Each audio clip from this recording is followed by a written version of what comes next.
Assalamualaikum guys, welcome to my YouTube channel with the yet another lecture from the series of English grammar. मेरे बहुत सारे दोस्तों ने मेरे स्टूडेंट्स ने इसरार किया कि आप इंग्लिश ग्रामर के ऊपर वीडियो बनाएं, तो इसके लिए मैंने सोचा कि क्यों ना बेसिक से इंग्लिश की जो जिसके ऊपर फाउंडेशन बेस करती है उधर से स्टार्ट किया जाए। तो मैंने इंग्लिश ग्रामर का स्पेशली पार्ट्स ऑफ स्पीच से स्टार्ट करने का आगाज़ किया है। तो पार्ट्स ऑफ स्पीच ही किसी भी लैंग्वेज की बेस हुआ करते हैं। अगर ये आपको नहीं आते तो आप किसी भी लैंग्वेज का स्ट्रक्चर नहीं समझ सकते, आप उनमें डिफरेंट वर्ड्स की पहचान नहीं कर सकते कि ये इस वर्ड को क्या कहते हैं। तो इसको हम उर्दू में करेंगे, साथ साथ इसकी एग्जांपल्स भी देखेंगे। Parts of speech basically Urdu में इनको कहते हैं अज्जाए कलाम, यानी कि वर्ड्स की टाइप्स।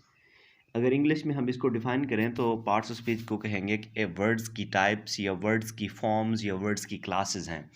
तो वर्ड्स को डिफरेंट क्लासेस में, डिफरेंट टाइप्स में, डिफरेंट फॉर्म्स में डिवाइड किया गया है अकॉर्डिंग टू देयर यूज़।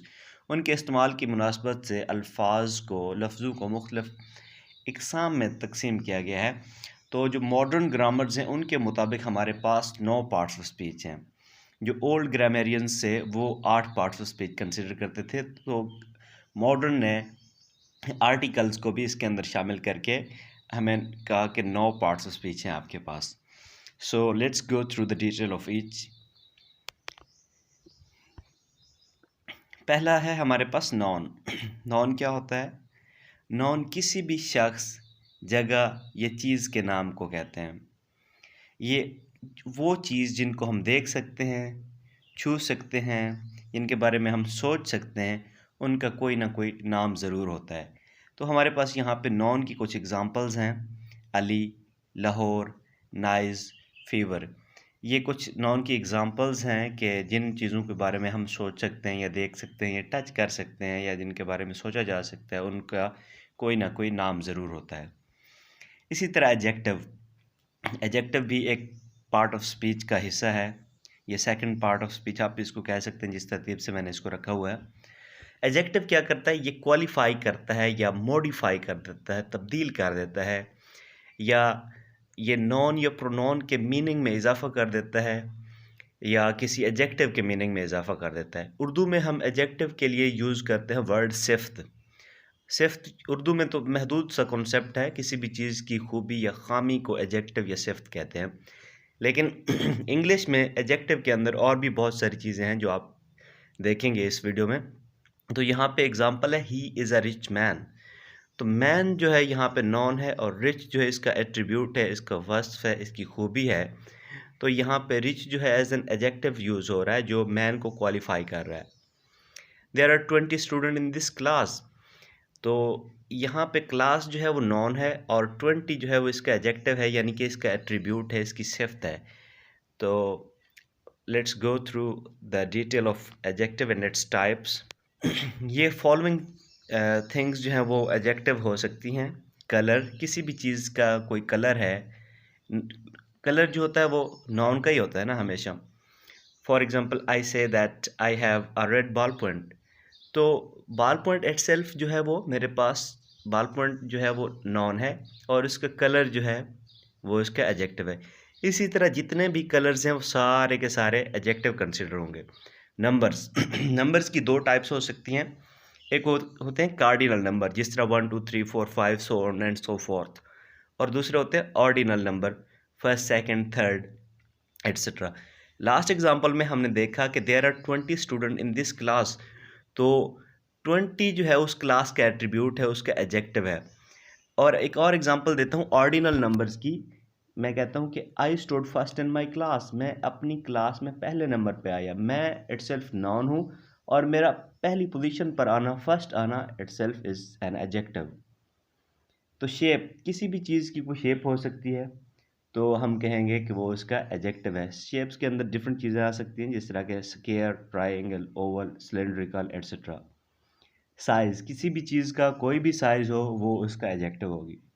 इसी तरह क्वालिटी, किसी चीज़ की क्वालिटी अच्छी है, बुरी है या बदतरीन है, वो उसका एडजेक्टिव कंसिडर होगी। क्वांटिटी, किसी चीज़ की जितनी भी क्वांटिटी होगी वो इसका एडजेक्टिव होगी। टू मच, इनफ, लिटिल, ये एडजेक्टिव कंसिडर होंगी। ओरिजिन, ओरिजिन जो है वो किसी भी जगह से किसी चीज़ की निस्बत होने से जो है वो ताल्लुक़ होता है। अगर मैं पाकिस्तान से बिलोंग करता हूँ तो मेरा ओरिजिन जो है वो पाकिस्तानी है। अगर मैं लाहौर से बिलोंग करता हूँ तो मैं उस ओरिजिन की बेस पे लाहौरिया कहलाता हूँ। अगर मैं नमल से बिलोंग करता हूँ, नमल हमारी यूनिवर्सिटी थी, तो हमें नमलियन कहा जाता था उस निस्बत से। इसी तरह अमेरिका में रहने वाला अमेरिकन कहलाया जाएगा, चीन में रहने वाला चाइनीज़। तो ये होता है ओरिजिन। ये सारी की सारी चीज़ें जो हैं वो एडजेक्टिव कंसिडर होंगी। प्रोनाउन, प्रोनाउन को उर्दू में हम इस्म ज़मीर कहते हैं।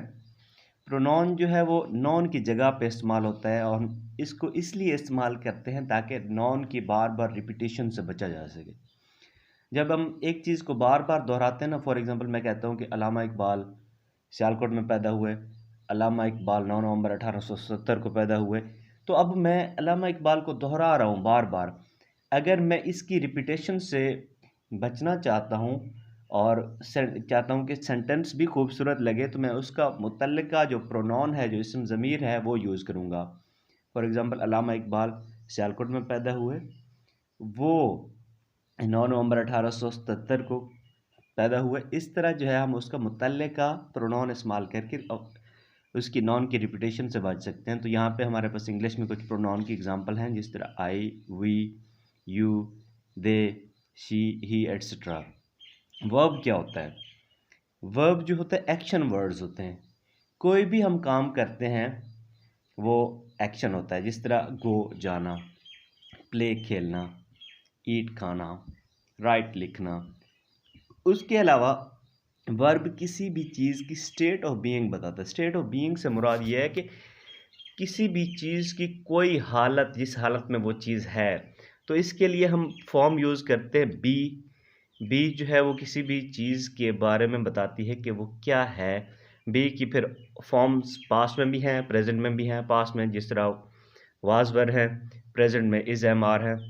तो इन फॉर्म्स को यूज़ करते हुए हम किसी भी चीज़ की या शख्स की कोई स्टेट बताते हैं। जिस तरह मैं कहता हूँ कि Ali is an M A English, तो यहाँ पे बी फॉर्म की जो प्रेजेंट की फॉर्म्स हैं, इसको इस्तेमाल करते हुए हमने बताया कि अली की स्टेट क्या है, अली का स्टेटस क्या है कि अली एक एम ए इंग्लिश है। She is an old lady, वो किसी लेडी के बारे में हम स्टेट बता रहे हैं कि उसकी क्या स्टेट है, उसकी क्या हालत है, उसकी क्या कंडीशन है। दे आर गुड प्लेयर, वो अच्छे प्लेयर हैं। ये हमने जितनी भी एग्जांपल्स दी हैं स्टेट ऑफ बीइंग की, वो प्रेजेंट टेंस के अंदर दी हैं। एडवर्ब, जिस तरह एडजेक्टिव नॉन या प्रोनाउन को मॉडिफाई कर रहा होता है या एडजेक्टिव को मॉडिफाई कर रहा होता है, इस तरह एडवर्ब जो है वो वर्ब को मॉडिफाई कर रहा होता है, या किसी और एडवर्ब को मॉडिफाई करता है, या एडजेक्टिव को मॉडिफाई करता है। मॉडिफाई मीन तब्दील कर देना, उसकी बनावट में, उसके स्ट्रक्चर में, उसके मीनिंग में इजाफा कर देना। तो यहाँ पे अगर हम सिंपल लफ्ज़ों में देखें तो एडवर्ब किसी भी वर्ब के बारे में ये चार चीज़ें बता रहा होता है कि कोई काम कब हुआ है, मतलब उसके टाइम के बारे में बता रहा होता है। कोई काम कहाँ पे हुआ है, और कोई काम कैसे हो रहा है, मैनर उसका बता रहा होता है कोई, और उसकी फ्रीक्वेंसी के कितने वक्फे से हो रहा है। तो एडवर्ब जो है वो वर्ब के बारे में बेसिकली ये चार चीज़ें बता रहा होता है। फॉर एग्जांपल मैं कहता हूँ कि I get up early in the morning. To check adverb of time, we use interrogative pronoun when. When I get up early in the morning. I live in Lahore. तो यहाँ पे adverb of place use हो रहा है। Where do I live? I live in Lahore. Adverb of manner, I go to school on walk. तो यहाँ पे मैंने एग्जांपल की कि how do I go to school? By walking. उसके बाद है adverb of frequency, I usually go to school. तो यहाँ पे मैंने एग्जांपल दी है कि एडवर्ब ऑफ फ्रीक्वेंसी के how often I go to school, I usually go to school. तो यहाँ पे आप देख सकते हैं कि एडवर्ब किसी भी वर्ब के बारे में ये मंदरजा झैल चीज़ें जो मैंने आपको बताई हैं, टाइम, प्लेस, मैनर या फ्रीक्वेंसी बता रहा होता है। Preposition, preposition either shows the position of something or the relation of the noun or pronoun to something else. preposition जो है वो किसी भी चीज़ की या तो आपको पोजीशन बता रही होती है, या नॉन या प्रोनाउन का किसी और चीज़ के साथ रिलेशन बता रही होती है। यहाँ पे हमारे पास एग्जांपल है the girls are fond of music. Of यहाँ पे एज अ प्रीपोजिशन यूज हो रहा है जो कि रिलेशन को शो कर रहा है म्यूजिक का लड़कियों के साथ। The book is on the table, यहाँ पे पोजीशन भी बताई जा रही है कि ऑन प्रीपोजिशन को यूज करते हुए कि preposition shows the position of book and relation to the table, table के साथ उसके रिलेशन में उसकी पोजीशन बताई जा रही है। कंजंक्शन, कंजंक्शन जो है वो ज्वाइनिंग वर्ड होते हैं, मतलब कोई भी ऐसे वर्ड्स जिनके ज़रिए जो है हम लफ्ज़ों को या जुमलों को आपस में जोड़ते हैं। हमारे पास सिंपल कंजंक्शन है जिसके अंदर फैन बॉयज़ आते हैं। फैन बॉयज़ को अगर आप इसका एब्रीविएशन जो है वो है F stand for A and, N nor, B but, O or, Y yet and S so. तो ये हमारे पास फैन बॉयज़ जो है वो सिंपल कंजंक्शन के तौर पर जो है हम इसको लेते हैं। और कोरिलेटिव कंजंक्शन इसकी सेकंड टाइप जो है वो कंजंक्शन की आप कह सकते हैं कि इसमें कंजंक्शन जो है वो पेयर्स की सूरत में होती है, जिस तरह ईदर और, neither nor, although yet, but also, same as. इस तरह कंजंक्शन जो है वो ना सिर्फ वर्ड्स को जोड़ने के लिए हम यूज़ करते हैं बल्कि सेंटेंसेस को भी जोड़ने के लिए हम इस्तेमाल करते हैं। यहाँ पे हमारे पास एग्जांपल है boys and girls go to home. यहाँ पे पहली एग्जांपल में हमारे पास एंड जो है इसको कंजंक्शन के तौर पर यूज़ किया गया है, जिस तरह कि ये दो लफ्ज़ों को आपस में जोड़ती है। He is sad but hopeful, यहाँ पे बट को एज अ कंजंक्शन इस्तेमाल किया गया है क्योंकि ये दो सेंटेंसेस को आपस में जोड़ रहा है। इंटरजेक्शन, इंटरजेक्शन जो है वो आपकी सडन फीलिंग्स या स्ट्रॉन्ग फीलिंग एक्सप्रेस करने के लिए हम यूज़ करते हैं। अगर हम गमी का शिकार हूँ, अगर हम किसी चीज़ पर अफसोस हो रहा हो तो हम कहते हैं अल्लास। यहाँ पे मैंने एक एग्जांपल दी है, alas my father has passed away, अफसोस मेरे अब्बा हुजूर इस दुनिया से इंतकाल कर गए। टू एक्सप्रेस हैप्पीनेस, या हम खुशी का इजहार करने के लिए hurrah I stood first in my class. तो खुशी के लिए जो है हम स्ट्रेस देने के लिए स्पेशली जब भी हम कोई इंटरजेक्शन वाला सेंटेंस यूज़ करेंगे तो उसके बाद जो है उस फीलिंग के बाद आप एक्सक्लेमेटरी मार्क ज़रूर इस्तेमाल करेंगे। जब हम किसी चीज़ पर हमें हैरानी हो रही होती है तो हम ताज्जुब का इजहार कर रहे होते हैं। अगर कोई खूबसूरत चीज़ देख लें तो हमारे मुंह से जो है वो बेतहाशा अल्फाज निकल जाते हैं, wow what a beautiful scene is it. तो इस तरह के सेंटेंसेस के अंदर जब आपकी जो फीलिंग्स हैं वो सडनली और स्ट्रॉन्गली जब प्रोड्यूस हों तो फिर वो सेंटेंसेस जो है आप कह सकते हैं उन फीलिंग्स को हम इंटरजेक्शन कहते हैं। आर्टिकल जो है वो या तो पर्टिकुलर नाउन के साथ इस्तेमाल होता है या कॉमन सिंगुलर नाउन के साथ। They are adjective but consider separate part of the speech. ये वैसे तो एडजेक्टिव ही हैं लेकिन इनको separate part of the speech consider किया जाता है। इसकी दो टाइप्स हैं, डेफिनेट आर्टिकल्स और इनडेफिनेट आर्टिकल्स। इनके फिर डिफरेंट यूजेज हैं। इन यूजेज को हम किसी फिर और वीडियो में डिस्कस करेंगे इंशाल्लाह। तो डेफिनेट आर्टिकल में हमारे पास वर्ड है द, इसको हम यूज़ करते हैं पर्टिकुलर नाउन के साथ।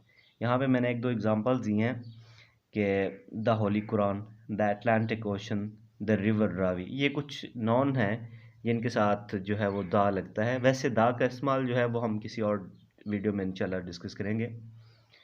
इनडेफिनेट आर्टिकल में हमारे पास वर्ड्स हैं ए और एन। इनडेफिनेट आर्टिकल्स ए और एन कॉमन सिंगुलर नाउन के साथ लगते हैं। हमेशा ये बात याद रखना कि इसको वॉल और कॉन्सोनेंट साउंड की बेस पे इस्तेमाल किया जाता है। हमें बचपन में ये पढ़ाया जाता था कि जो लेटर जो है वॉवल से शुरू हो रहा हो तो उसके साथ आपने आंखें बंद करके एन लगा देना है, लेकिन ये बात बिल्कुल भी नहीं है। इसको इस्तेमाल करते हैं वॉल और कॉन्सोनेंट साउंड्स की बेस पे। यहाँ पे मैंने कुछ एग्जांपल्स दिए हैं, जिस तरह आ पेन। आ पेन, पेन जो है वो नाउन है और सिंगुलर नाउन है, तो ये कंसोनेंट साउंड से शुरू हो रहा है, इसलिए हम इसके साथ आर्टिकल इंडेफिनिट आर्टिकल ए लगाएंगे। इसी तरह बुक जो है वो हमारे पास कंसोनेंट्स से शुरू हो रहा है और इसके साथ हमने ए लगाया है। और नेक्स्ट एग्जांपल जो है वो काबिल गौर है, आ यूनिवर्सिटी। हालांकि यूनिवर्सिटी जो है वो वॉल लेटर से शुरू हो रही है, लेकिन उसके बावजूद हमने इसके साथ ए लगाया है। क्यों? क्योंकि इसकी जो साउंड है, मैंने आपको शुरू में बताया कि इसको इंडेफिनिट आर्टिकल को वॉल और कॉन्सोनेंट साउंड्स की बेस पे लगाना है, ना कि लेटर की बेस पे।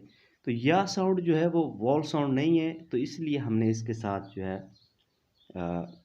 इंडेफिनिट आर्टिकल ए लगाया है। वॉल साउंड में हमारे पास बेसिकली साउंड आ जाती है ई, ए, उ, आ एट्सेट्रा। ये हमारे पास कुछ साउंड्स हैं जो लॉन्ग वॉल साउंड भी होती हैं, फिर शॉर्ट वॉल साउंड भी होती हैं। उसके बाद एप्पल, एप्पल के अंदर जो बिगिनिंग साउंड है, जो इनिशिएटिव साउंड है, वो वॉल साउंड है, इसलिए हमने इसके साथ एन लगाया। फिर उसके बाद नेक्स्ट वर्ड देखें, वो काबिल गौर है, एन आवर। हालांकि ये एच से शुरू हो रहा है, लेकिन उसके बावजूद भी हमने इसके साथ एन लगाया है। क्यों एन लगाया है? क्योंकि इसकी जो बिगिनिंग साउंड है वो आ साउंड है, और आ साउंड जो है वो वॉल साउंड है, एन आवर। उसके बाद एन ऑनरेबल, एन ऑनरेबल भी इसी तरह, इसके अंदर भी कॉन्सोनेंट जो लेटर एच है वो म्यूटेड है, और इसकी बिगिनिंग साउंड जो है वो वॉल साउंड है। इसी तरह जो है इंडेफिनिट आर्टिकल ए और एन का इस्तेमाल करना है। मैं उम्मीद करता हूँ गाइस कि आपको ये जो बेसिक कॉन्सेप्ट्स हैं पार्ट्स ऑफ स्पीच की, इनकी समझ आ गई होगी। इंशाल्लाह नेक्स्ट वीडियोस के अंदर इनकी फर्दर जो टाइप्स हैं, नॉन की टाइप्स, फिर इस तरह वर्ब की टाइप्स, फिर इस तरह प्रोनाउन की टाइप्स, उनको हम थोरोली जो है वो डिस्कस करेंगे। और फिर इंशाल्लाह एक सेंटेंस स्ट्रक्चर का फिर आपको पता चल जाएगा। कोई भी सेंटेंस स्ट्रक्चर अगर आपके सामने होगा तो फिर आप उसमें से वाज़ेह फ़र्क कर पाएंगे कि ये किस कैटेगरी से ताल्लुक़ रखता है वर्ड। फिर उसके बाद इंशाल्लाह हम जो है वो इंग्लिश ग्रामर पे आएंगे, स्पेशली टेंसेस की तरफ, और इसी तरह इंशाल्लाह ये सिलसिला चलता रहेगा। आई होप कि मुझे आपको ये वीडियो पसंद आएगी। इंशाल्लाह नेक्स्ट वीडियो में मिलते हैं, तब तक अल्लाह हाफिज़।